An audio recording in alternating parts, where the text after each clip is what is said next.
Thank you Jesus. धन्यवाद यीशु। Thank you Jesus. सभी को जय मसीह की आज मुबारक दिन में परमेश्वर आपको बहुत आशीष दे। आज का प्रकाश आप सभी की ज़िंदगी में नया उजाला, नया सवेरा लेकर आए। आपके हर एक काम स्पीड ना तोड़े। यीशु के नाम से आज मुबारक दिन में परमेश्वर आपको मन चाहे इच्छाओं को पूरी करे, आपको बहुत आशीष दे। आमीन। तो परमेश्वर आपकी हर घटी कमी को पूरा करे। परमेश्वर आपको बढ़ाए, निखारे, उभारे। हालेलुया। तो वचन है परमेश्वर का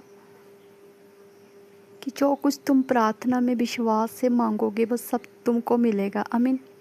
तो आपने प्रभु भवन में जाके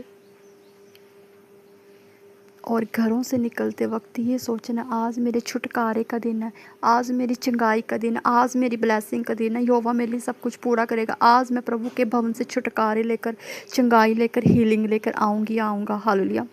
जब आप घरों से ये सोच कर निकलोगे तो स्वर्गदूत आपको देखेंगे, परखेंगे आपको। हालेलुया। मन में किसी के लिए मन मिटाप नहीं, बैर विरोध नहीं, ईर्ष्या नहीं, द्वेष नहीं, छल नहीं, कपट नहीं, किसी के लिए कुछ नहीं। हालेलुया। मन को साफ रखें। और जब प्रभु भवन में जाएंगे तो 1 मिनट सत्य सच्चाई से परमेश्वर की हजूरी में बैठ के नम्रताई से अधीनताई में बने और परमेश्वर के आगे घुटने लगा के प्रार्थना करें कि परमेश्वर जाने अनजाने मुख शब्द बाणी से हमसे जो भी, क्योंकि हर इंसान जानता है उस अपने अपराधों को, हर इंसान जानता है कि उससे क्या क्या अपराध हुए हैं। हालेलुया। वो दूसरा इंसान तो नहीं जान सकता, लेकिन ऊपर से परमात्मा जानता है कि इसने अपनी ज़िंदगी में क्या क्या किया हुआ है। हालेलुया। इंसान अपने अपराधों को दूसरों से छिपा सकता है, अपने माँ बाप से छुपा सकता है, अपने घर वालों से छिपा सकता है, लेकिन परमात्मा की नज़र में सब कुछ ओपन होता है, दिखता है। उसकी रज़ा में कुछ भी छुपा नहीं है। उसकी हजूरी में सब कुछ दिखाई देता है। हर किसी के अपराधों को वो जानता है, लेकिन वो भला परमेश्वर है, वो सभी के अपराधों को माफ़ करता है। जब हम नम्रताई से उसकी हजूरी में कहते हैं कि पिता, हमसे जाने अनजाने मुख शब्द बाणी से जो भी गुनाह हुए, जो पाप हुए, जो उठने बैठने चाल चलन से हम 70 गुना माफ़ी मांगते हैं और आपकी हजूरी में हम ये तौबा करते हैं कि आज के बाद हम कोई गुनाह ना करेंगे। आप हमें पवित्रताई वाला आत्मा दीजिए, सत्य सच्चाई वाला आत्मा दीजिए, ताकि हम सत्य से चलें, सच्चाई से बोलें और पवित्रताई से एक दूसरे को देखें। किसी को भी गलत नज़र से नहीं देखना।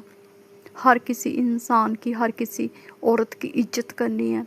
परमेश्वर यही चाहता है, दीन दुखियों की मदद करो, असहाय की मदद करो, घर वालों की आदर रिस्पेक्ट करो। हालेलुया। अपनी पत्नियों से प्रेम करो, अपने बच्चों से प्रेम करो। परमेश्वर यही चाहता है, दूसरों से भी प्रेम करने वालों, आंढ गुआंढी रिश्तेदारों से प्रेम करो। परमेश्वर हमसे यही आज्ञा को मानता है। झूठ ना बोलो, चोरी ना करो, निंदा ना करो, व्यभिचार ना करो, लालच ना करो, सबसे प्रेम करने वाले बनो। परमेश्वर यही चाहता है कि तुम अपने परिवारों से तो प्रेम करता है, लेकिन तुम अपने आंढ गुआंढियों से भी प्रेम कर, अपने रिश्तेदारों से प्रेम कर, हर एक दिन दुखी असहाय से भी प्रेम कर, पशु पक्षियों से भी प्रेम करो। तो परमेश्वर हमसे यही चाहता है कि तुम्हारे दिल में जो मेरे दिल में प्रेम है तुम्हारे प्रति, जो परमेश्वर के दिल में हमारे लिए, पूरी जगत के लिए इतना प्रेम था कि परमेश्वर ने अपने इकलौते पुत्र को कुर्बान किया हमारे लिए। और उसके पुत्र ने भी हमसे इतना प्रेम किया कि उसने हमारे पापों के लिए अपने आप को क्रूस पर चढ़ाया, हमारे पापों को उठाया, हमारे बोझों को उठाया, हमारी शर्मिंदगियों को उठाया, हमारे हर दुख तकलीफ़ों को उठा के ले गया। और उसने शैतान को भी शर्मिंदा किया। उसने अपने क्रूस पर उसको तीसरे दिन जीवित होकर उसको लज्जित किया, शैतान को उसको ने हराया क्रूस पर, परमेश्वर के पुत्र यीशु ने, और हमें नया जीवन दे के गया। उसके लहू से हम छुटकारे पाते हैं, बीमारियों से छुटकारे पाते हैं, चंगाई पाते हैं, हीलिंग पाते हैं। ऐसा कोई काम नहीं जो उसके पवित्र लहू से ना हुआ हो।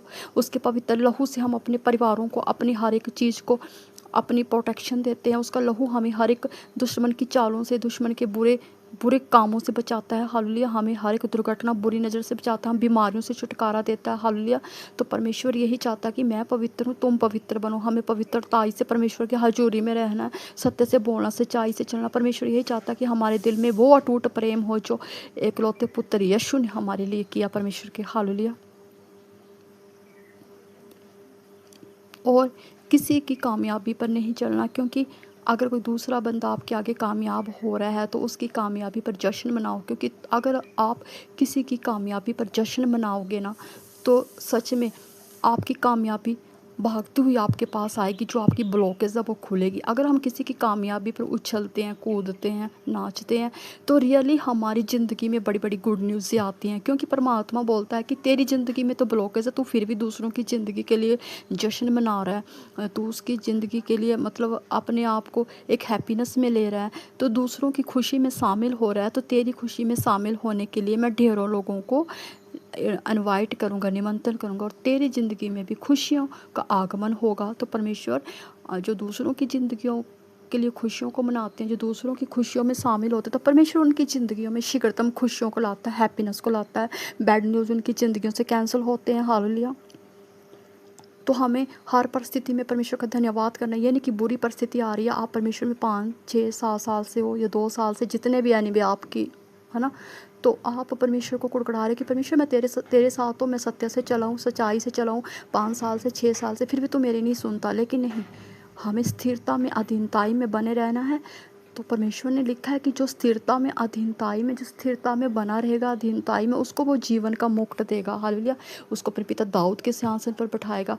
हालेलुया। उसको भोर का तारा देगा। कहा परमेश्वर ने प्रकाशित वाक्य में। हालेलुया। अपने वचनों को वो, अपनी वचनों की बाचा को वो पूरा करेगा। लेकिन परमेश्वर ने जो हमें आज्ञा दी है, हमें उन परमेश्वर के वचनों की आज्ञा पर चलना, क्योंकि उसका एक एक वचन तो आया है। उसका वचन कभी झूठा नहीं है। परमेश्वर कभी झूठ नहीं बोलता।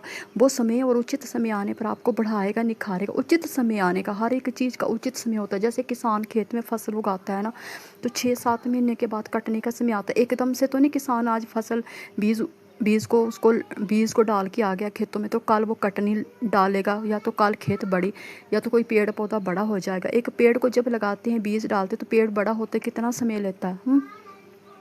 और एक बच्चा, जब माँ बच्चे को पैदा करती है ना, माँ अपने गर्भ से बच्चे को पैदा करती है, बच्चा के एकदम से बड़ा हो जाता है। धीरे धीरे धीरे धीरे बच्चा अपने शरीर का, उसका निर्माण होता है, धीरे धीरे बड़ा होता है, उसकी ज्ञान बुद्धि निखरती जाती है। जैसे जैसे उसका शरीर का निर्माण होता है, तो उसकी बुद्धि में भी प्रवृत्ति आती है, बुद्धि भी बढ़ती है। इसलिए ज्ञान और बुद्धि की बातें जो है यहोवा ही देता है, परमेश्वर ही देता है। और ज्ञान और बुद्धि की बातें परमेश्वर के ही मुँह से निकलती हैं। हालेलुया। और हमें हमेशा सही राह पर चलना, ताकि परमेश्वर हमारी बुद्धि को खोले। और जब भी प्रार्थना में बैठे तो बोलना, परमेश्वर हमने जो कुछ प्रार्थना में मांगा, तो एक विश्वास रखना अपने दिल में, अटूट विश्वास की परमेश्वर जो हमने मांगा एक दिन हमारी ज़िंदगी में पूरा होगा, वो होके रहेगा। शैतान तू कोई भी तेरा हक नहीं है कि हमारी ज़िंदगियों को तू छीने, हमारी खुशियों को छीने, क्योंकि परमेश्वर ने तो बहुत पहले क्रूस पे हमारे लिए अपने अपने प्राणों को निछावर किया, और तीसरे दिन मुर्दों में जीत पर होकर उसने शैतान को क्या किया, हराया है। हालेलुया। तो हमने ऐसी सी प्रार्थना में शब्द बोलने हैं, ताकि शैतान हारे जाए। शैतान को पता लगेगा कि अभिषिक्त बच्चे हैं, परमेश्वर के चुने हुए, ठहराए हुए हैं। हालेलुया। और प्रार्थना हमारी ज़िंदगी में बड़े बड़े ब्लॉकेज को खोलती है, बड़े बड़े मकाम को खोलती है, बड़े बड़े कामों को खोलती है। प्रार्थना, मिडनाइट प्रार्थना भी करें। अगर आपसे रोज़ प्रार्थना नहीं होती है, एनीवे कोई बात नहीं, सप्ताह में एक बार मिडनाइट प्रार्थना करें, जितना आपसे होता। देखिए, एकदम से तो कोई 10 फुलके नहीं खा सकता। धीरे धीरे करके बच्चा जब बड़ा होता है ना, तो वो थोड़ा थोड़ा करके माँ उसको खाना देती है ना। उसी तरह आप आधा घंटा मिडनाइट प्रार्थना करें, 12 से 12:30, फिर अपने लेवल को बढ़ाएं, 12:30 से फिर 1 पर आएँ, 1 से 1:30, 1:30 से 2, 2:30, 3, 4, 5, ऐसे ऐसे अपने लेवल को बढ़ाएं। और सप्ताह में एक बार मिडनाइट प्रार्थना बहुत ज़रूरी है। मिडनाइट प्रार्थना हमारे सारे ब्लॉकेज को खोलती है, हमारे कामों को खोलती है, और शैतान को हराती है। हालेलुया।